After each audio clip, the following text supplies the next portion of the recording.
বিসমিল্লাহির রহমানির রহিম। পরম করুণাময় আল্লাহর নামে শুরু করছি। আজকের ক্লাসে সবাইকে স্বাগত। আমি আজকে আলোচনা করতে যাচ্ছি তাহারই পড়ে মনে কবিতার সারসংক্ষেপ। তাহারই পড়ে মনে কবিতায় কবির ব্যক্তিজীবনের দুঃখময় ঘটনার ছায়াপাত ঘটেছে।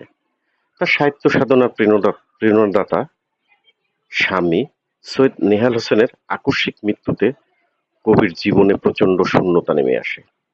তাই কবি হৃদয়ে যেন শীতের তিক্ততার হাহাকার।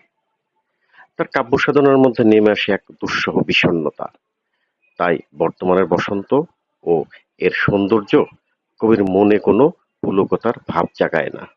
বসন্ত এলেও উদাসীন কবির হৃদয় জুড়ে সিক্ত ঋতের করুণ বিদায়ের বেদনা। এই কবিতায় প্রকৃতি ও মানব মনের সম্পর্কের একটি গুরুত্ব তাৎপর্যময় অভিব্যক্তি পেয়েছে। প্রকৃতির সৌন্দর্য মানব মনের অফুরন্ত আনন্দের উৎস।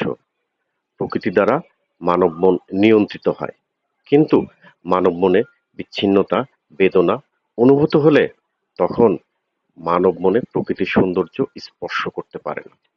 তবুও প্রকৃতি চলে তার আপন গতিতে। প্রকৃতির উপর মানুষের কোনো নিয়ন্ত্রণ নেই। শীত যায়, বসন্ত আসে আপন নিয়মে, কিন্তু মানুষের গতি থেমে যায় কোনো এক শীতে। থেমে যাওয়ায় শূন্যতার শীত, আর ছুটে চলায় পূর্ণতার বসন্ত।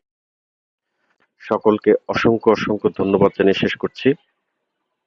আল্লাহ হাফেজ।